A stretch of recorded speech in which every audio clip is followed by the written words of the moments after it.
ពេលខ្ញុំឈានជើងដល់ដីសៀមរាបអង្គរចិត្តរំភើបត្រេកអរលាយលំនឹកស្រណោក្លិនធូបហុយផ្សាយក្រអូបការស្រស់ស្រស់រំលឹករឿងខ្មែរទាំងអស់រាប់ពាន់ឆ្នាំមុនថ្មនេះមួយចាទុករឿងរ៉ាវសាសនានិងជីវិតបន្សល់ទុកហោះតាំងស្រាប់ក្បាច់ចំលាក់ប្រណិតល្អពិតអស្ចារ្យមហាកេដូនតាគ្មានអ្វីប្រៀបផ្ទឹមអង្គរអច្ឆរិយៈគេឈ្មោះល្បីរន់ទើសរសើរក្រៃលែងប្រាសាទជាច្រើនកន្លែងមិនអាចកាត់ថ្លៃថិតថេររាប់ពាន់ឆ្នាំបាយ័នតាព្រមព្រះបាលីល័យអង្គរវត្តថ្លាថ្លៃ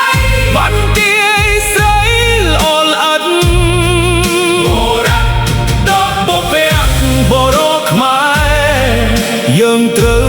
រួមថែរក្សាអង្គរធំធេងពោពេញឥទ្ធិពលបីលើបាញ់ពេញសកលស្យាប់ស្យែងគ្រប់ទីសាបាយ័នមុខបួនញញឹមបង្កប់នៃប្រាប់រឿងរាយខ្មែរជៀនជ័យថ្លៃថ្លាតាព្រំមានរឹសឈើលូតពត់ចំជាប់ដោយធំជាតិសាបជាប់នឹងប្រាសាទសីលាយើងមានភពកាជាកូនចៅខេមរាសូមរួមថែរក្សាមរតកដូនតាថ្មនេះមួយចាទុករឿងរ៉ាវសាសនា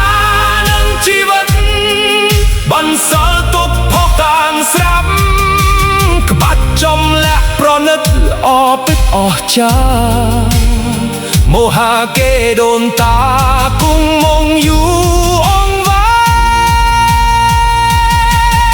ងព្រះអាទិត្យរះលើកំពូលអង្គរវត្តលេចបាក់ក្រោយភ្នំបាខែងបារាយទឹកថ្លាប្រាសាទនាគួរឲ្យស្ញប់ស្ញែងមិនអាចភ្លេចទេ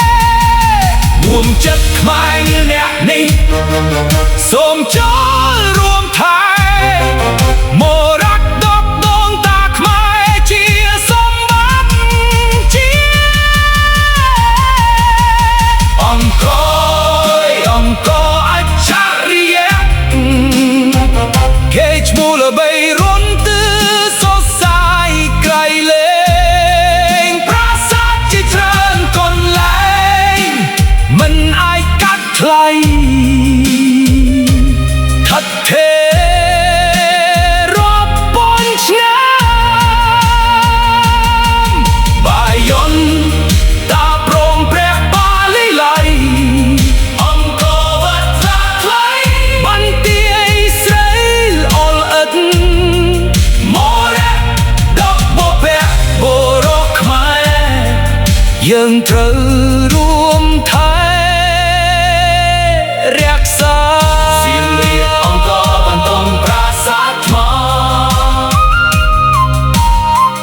គុំកាងបវររូបប្ររឹងជាតិខ្មែរ